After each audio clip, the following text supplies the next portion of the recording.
A very good evening. Welcome to State of Business on our television. I'm Ashing Sani Veera Singha. Let's have a look at the headlines first.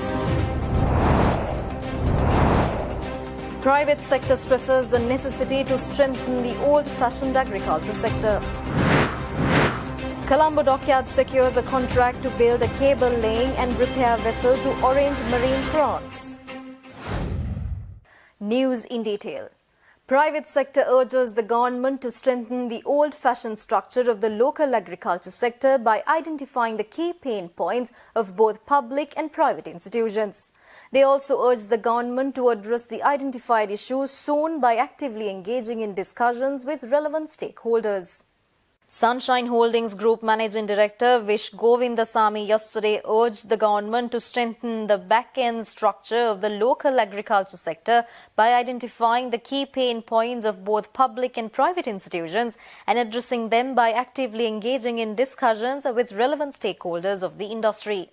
Speaking as a panelist at the Sri Lanka Economic Summit Roadmap for Takeoff Driving a People-Centric Economic Revival organised by the Ceylon Chamber of Commerce, Govindasamy stressed that fortifying this framework would prepare the agriculture sector to leverage numerous post-COVID opportunities and bringing prosperity for all parties involved and making the sector resilient for any future disruption.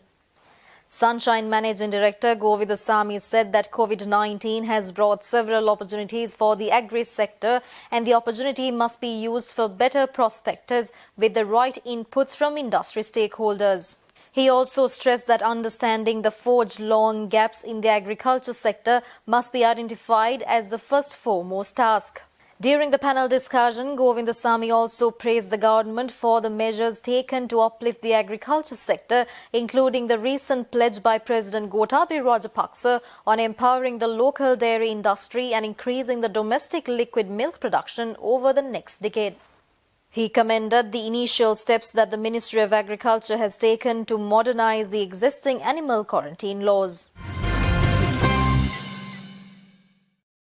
Minister of Tourism Prasanna Ranatunga stated that the government is considering the reopening of the airport for tourism as soon as possible. Minister made these observations chairing the Ministerial Consultative Committee, which was held yesterday at the parliamentary premises. Parliamentary Media Unit stated that opening the Ministerial Consultative Committee on Tourism, Parliamentarian Pramita Bandarathinnakone informed the committee that the UK has been declared as the first country to approve Pfizer COVID-19 vaccine and several other countries will follow it soon. The parliamentarian had also noted that with those positive developments, tourists will begin to fly to destinations and thus Sri Lanka tourism must have prior plans to be benefited from such proceedings. SLTDA Chair Kimali Fernando, who also participated at the committee meeting, said that they have already initiated Sri Lanka's first ever mobile app to assist tourists utilizing technology going forward. Emphasizing on it, she stated that the app consists of an emergency button where the location of the tourist will be shared with the nearest police station. The app version 1 is scheduled to be made available by the third quarter of 2021. The Chairman of Airport and Aviation Services, Major General G.A. Chandrasiri, stated that 2 separate cubicles have already been established at the airport to facilitate first-class passengers and business-class passengers, and those will operate as soon as the airport reopens. Colombo Dockyard shipbuilding industry, which is one of the most competitive shipyards in South Asia, secured a contract to build a cable-laying and repair vessel to Orange Marine France.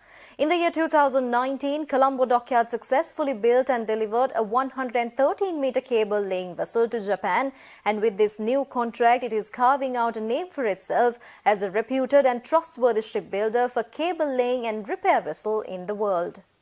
The proposed vessel is a modern, high-technology vessel which is specially designed and equipped for subsea cable lay and repair operation duties with a high focus on good sea-keeping qualities, excellent station-keeping performance and low fuel consumption. The vessel's primary activities shall be to carry out cable operations including laying, repair and rove inspection.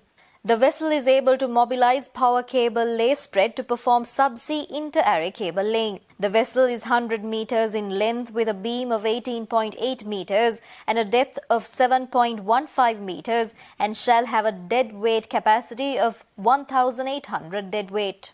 Orange Marine, which is a French company specializing in the field of submarine telecommunications, represents 15% of the world fleet.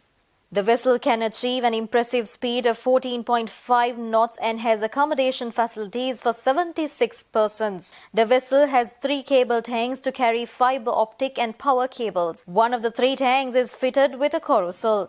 This is the second successive entry by Colombo Dockyard into the prestigious European market in the recent times and is well set to establish Colombo as a preferred shipbuilding destination for European shipping owners. The innovative eco-friendly design, quality of workmanship, the CDPLC's proven capability and previous experience gave Colombo Dockyard the competitive edge over international competition to secure this project. Welcome back after the break. The Colombo stock market continued to uphold its resilience with positive sentiment yesterday. Leading investment institution First Capital said the board sustained the positive momentum in for the 7th consecutive session while recording a 2 billion plus turnover for the 4th straight session.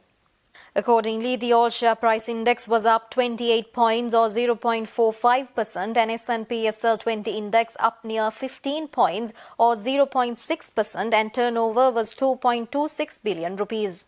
Capital goods sector continued to lead the turnover for the session, followed by food and beverage sector making a joint contribution of 43%. Also, NDB Securities said the ASPI closed in green as a result of price gains in counters such as Ceylon Tobacco Company, Overseas Realty and Distilleries. It said high net worth and institutional investor participation was noted in Ambion Holdings, Ceylon Bank and Distilleries. Mixed interest was observed in John Keel's Holdings, Brown's Investments and Royal Ceramics, while retail interest was noted in Expo Lanka Holdings, Melster Corp and Kalani Tires. Acuity stockbrokers said foreign investors recorded a net outflow of 218.8 million rupees compared to a net outflow of 76 million rupees on Tuesday. National People's Power parliamentarian Vijitha Herath claims that the reason behind the clashes at the Mahara prison is a pure request from the prisoners to make sure that the PCR tests are conducted for the inmates of the prison. Parliamentarian Vijitha Herath also told the Parliament that Sri Lanka College of Psychiatrists have vehemently objected the idea that some drugs have become a reason for this clash. මෙතන සිදුවීම බන්ධනාගාර සහකාර කොමසාරිස්වරයාගේ හෝ පරිපාලන ප්‍රශ්නයක් නෙමෙයි. මෙතන ඇත්ත හේතුව හරියට හොයන්න පරීක්ෂණය කරන්න. හැබැයි පරීක්ෂණය කරන්න කලින් දැනට සිද්ධ වෙන දේවල් ටික කියන්න ඕනි. මෙතන තියෙන්නේ පැහැදිලිව PCR පරීක්ෂණ නොකිරීම පිළිබඳ ප්‍රශ්නයක්. වැලිකඩ බන්ධනාගාරයේ වැලිකඩ වෙනම රෝහලක් පිහිටෙව්වා COVID-19 සඳහා. එතෙන්ට වෙනම නියෝජ්‍ය අධ්‍යක්ෂකවරයෙක් පත් කරා. මහර බන්ධනාගාරෙත් වෙනම වාට්ටුවක් තියෙනවා. එතන දාන්න පුළුවන් රෝගීන් 100යි උපරිමයි. හැබැයි මේ නියෝජ්‍ය අධ්‍යක්ෂකවරයා මහර ඉන්න වෛද්‍යවරයාට නියෝග කරනවා. එතෙන්ට තව 120ක් යවන්න. එතකොට තමයි ප්‍රශ්නේ ඉන්නේ 120කට එතන ඉඩ නැහැ. ඒ නිසා තමයි පොයේ දවසේ හරියටම හවස 4:05 වෙනකොට හිරකරුවෝ ඇවිල්ලා පරිපාලනයත් එක්ක සාකච්ඡාවක් කළා. ඒ සාකච්ඡාවේ ඇතිවෙච්ච බහිම්බස් වීම දුර ගිහිල්ලා තමයි ගැටුම ඇති වුනේ. ඒකට හිරගෙදරින් පැනලා යන්න හැදුවා, බිත්ති කඩාගෙන යන්න හැදුවා කියලා බොරු මහද්‍ය ප්‍රචාර දාලා ඒ හිරකරුවන්ගේ ජීවත් වීම අයිතිය උදුරා ගන්න ඉඩ දෙන්න බෑ. George Stewart and Company Limited announces that it will be buying a 51% stake in HVA Foods PLC, an exporter that produced instant teas. Colombo Stock Exchange data today showed that HVA Lanka Exports Private Limited, which owns 61.1% or 40.8 million shares of HVA Foods, had agreed to sell at ₹3.50 a share. George Stewart and Company Limited said it is buying a 51% stake in HVA Foods PLC, an exporter that produced instant teas, and was making a voluntary offer for other shareholders. George Stewart is also making a voluntary offer to buy out all remaining shareholders. The firm said the acquisition will bring such a Helaviv, Infinite and Tea Plus and Iced Tea, tea cordials, moringa teas and king coconut and aloe vera based drinks to the firm's portfolio. NDB Investment Bank functions as the advisor to the transaction.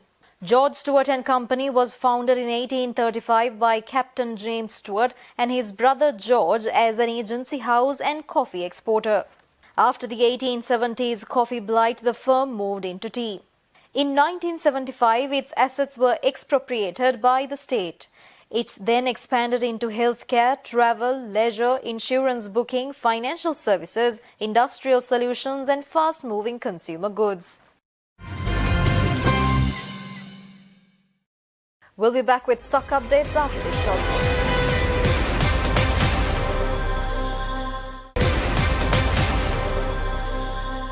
Welcome back after the break. The trading at Colombo Stock Exchange ended on a positive note today. The all-share price index gained 14.15 points to close at 6,359.99 and the S&P SL 20 gained 6.28 points to close at 2,518.83. The turnover was 3.4 billion rupees and over 146 million shares were traded. Up next are Forex rates.